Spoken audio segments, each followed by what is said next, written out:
Bien, Dayam Kaya, maître en art de vivre ancestraux et coach de vie.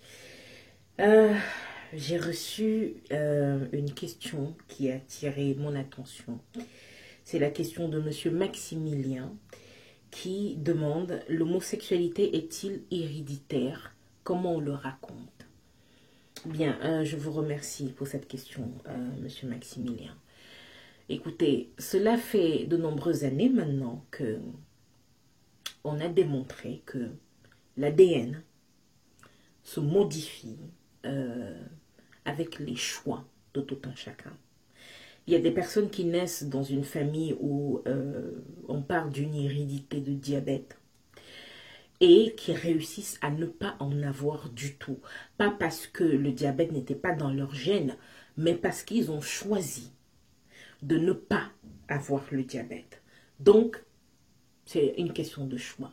Pour répondre maintenant directement à votre question, je ne pense pas que l'homosexualité est héréditaire. Je pense tout simplement que on est dans une planète d'expression et chacun exprime sa vision de lui-même telle que il pense et tel qu'il estime que la société l'accueille ou le rejette ou démontre comme effet miroir une certaine personnalité qu'il pense avoir. C'est en cela que moi, comment dire, que je configure, si vous voulez, que j'explique l'homosexualité. J'ai eu personnellement à rencontrer des homosexuels qui disaient être homosexuels et je trouvais que c'était overreacting. C'était trop, d'accord, je suis une femme et il y en a certains parmi eux que j'ai trouvé too much. C'était too much, c'était trop. C'est-à-dire que se substituer à ce point-là à une femme et faire pire qu'une femme, non, il y a quelque chose qui ne va pas. Par ailleurs, j'ai rencontré des homosexuels qui m'ont touchée fondamentalement et profondément. Des personnes, quand vous les regardez, vous comprenez que ce n'est pas une question de sexualité, de sexualité avec n'importe qui, n'importe quand, n'importe où. Non. C'est une question fondamentale. Ce sont des gens qui sont dans un corps et qui ont des sensations, qui ont des sentiments, qui ont qui ressentent des choses qui ne sont pas, pour des hommes par exemple, qui ne sont pas yang.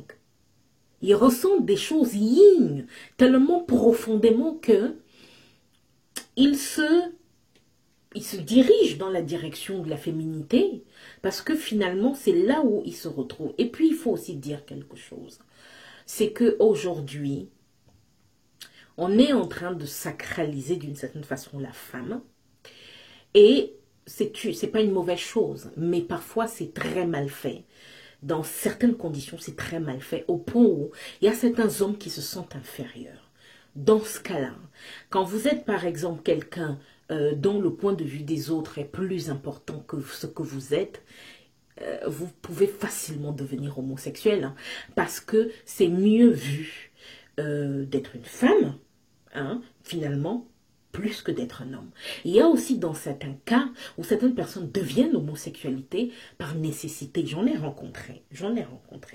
Donc non, pour moi, ce n'est pas du tout héréditaire. On peut essayer de le prouver si on veut, mais ça n'a aucun sens. Parce que si l'ADN est capable de se modifier d'un instant à l'autre par rapport à certaines décisions qu'on prend et à la façon dont nous pensons, et ça a été démontré plusieurs fois, je ne pense pas que l'homosexualité est héréditaire. Bon, maintenant, ça déclenche énormément de débats. Vous avez certains pays, par exemple, où l'homosexualité n'est pas acceptée du tout. Dans certains pays où c'est complètement ouvert. Hein. Et personnellement, je ne vais pas vous dire que j'ai un problème avec les homosexuels. Mais ce que je vous dirais, c'est que On est dans une société où il est vachement important de savoir qui on est, de savoir ce qu'on veut. Et il est un peu compliqué d'aller dans certains pays où déjà beaucoup de choses ont été imposées par la force, d'une certaine façon, et leur imposer l'homosexualité, surtout que il faut bien comprendre que dans l'histoire, il y a certains endroits, comme en Afrique, où il y avait des hommes efféminés, mais pas homosexuels. Quand on suit l'histoire, on sait que l'homosexualité a vraiment pris naissance et s'est développée dans l'Europe ancienne, c'est-à-dire que la Grèce, Rome ancienne.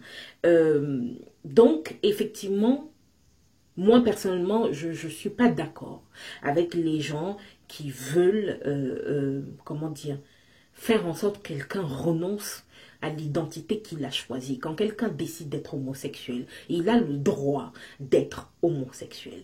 Par contre, il faut faire très attention à savoir exactement si on est homosexuel.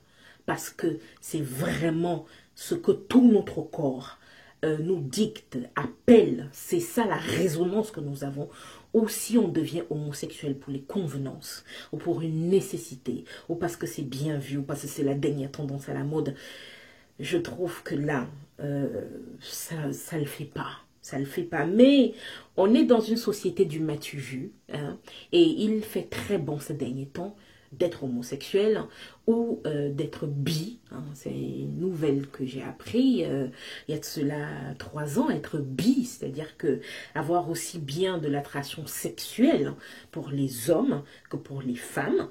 D'accord, les gens ont le droit de faire ce qu'ils veulent.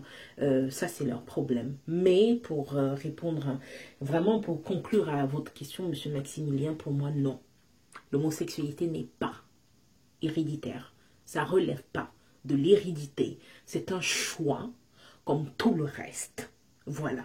Comme tout le reste. Comme je le dis souvent, la vie est un choix. Entre se plaindre ou résoudre les problèmes, il faut choisir.